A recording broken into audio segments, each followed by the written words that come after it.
Hi guys, Ash from the Dragon System here. So this video is on altars, the types of altars, and the birthdays and such that go along with the altars and the and the body. So first of all, the different types of altars. There is a lot of different types of altars. So there's the main ones that people know, which are protectors, persecutors, and littles. Those are the ones that people most hear about often. So obviously there's the littles, there's either the traumatized littles that are usually trauma holders. They hold all the stuff that happened to obviously the child who was traumatized, and they hold that to themselves. But there's also trauma-free littles. Those are the littles that represent the childhood that the system should have had. Then there's protectors. There's different types of protectors. There is emotional protectors who protect the body against certain emotions. There is physical protectors, which protect the body against physical things, and usually those protectors would be around during like physical fights and such.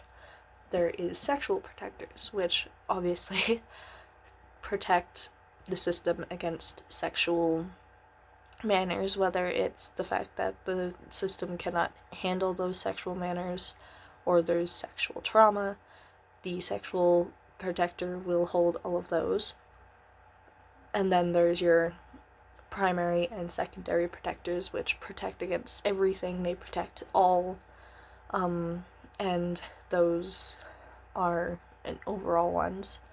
Then there's persecutors. Persecutors are most of the time protectors in disguise. They're protectors that don't know how to protect properly. Their coping mechanisms and protecting skills or protecting mechanisms and techniques are not ideal. They're not healthy, so they are called persecutors, which is a little bit demeaning. And sometimes they just don't know how to communicate properly. And then there's the other types of altars. There's non-human altars, which can range between having an animal or having an object in your head, or possibly maybe a god or a ghost or a demon. Those types of altars. They all range under non-human. Non-human is a very large umbrella term for altars. Then there's interjects. Interjects can either be split off of the host and be a almost basicness of the host.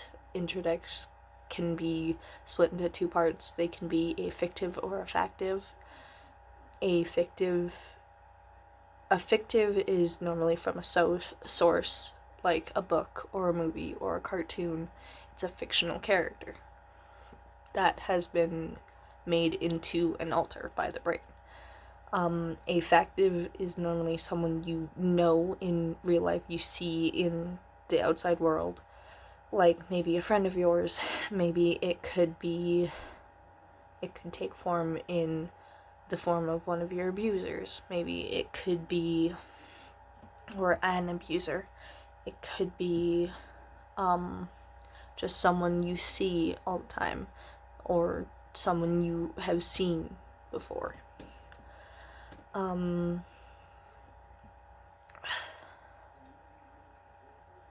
There is sexual altars. Altars that normally take care of the sexual acts when the host or the system cannot deal with it. They do the sexual acts, or they hold the sexual trauma that could be in the system.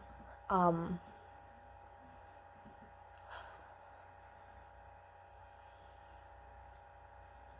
trying to make sure I have all of them because I don't remember all of them. There's gatekeepers. Gatekeepers are normally the ones who try to keep the front from being overloaded. They try to go between everyone and make sure that they are, good, they're there. There's caregivers. Oh, 1 second. Caregivers can be internal caregivers or external caregivers. External normally is they care for the body and they make sure, you know, the body's taking their meds and all of that jazz. Where internal is they're either helping everyone inside the system or they're helping the littles. A lot of the time internal caregivers are little caregivers. There's soothers. Soothers are they help soothe the body, they help calm everything down, they help calm everyone inside down. There's trauma holders. Trauma holders, obviously, they hold parts of the trauma that's happened to the body and to the host, possibly, and they put up very hard amnesic walls, which, so that no other alters, no one else can remember that trauma. I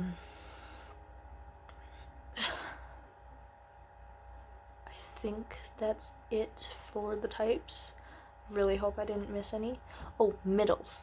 So middles are like in between a little and obviously a big, so those would be like preteens or the teens.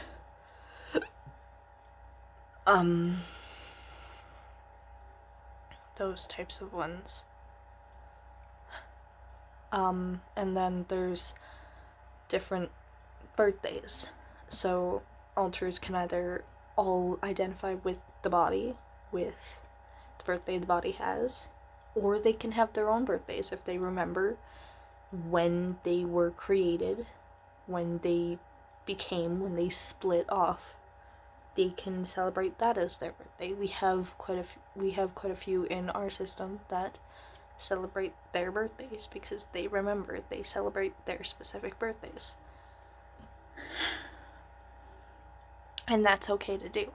You can totally do that. I'm sorry, I'm playing with, I have feet up there.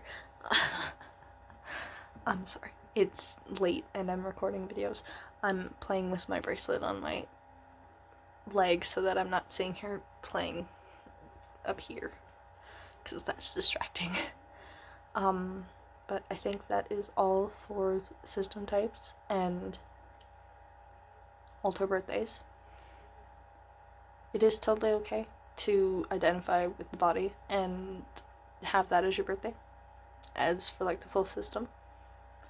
Or if you want to identify with the birthday of when you split, that's fine too. We kind of do both in our system. So, but anyway, that's been DIDbabies. Bye.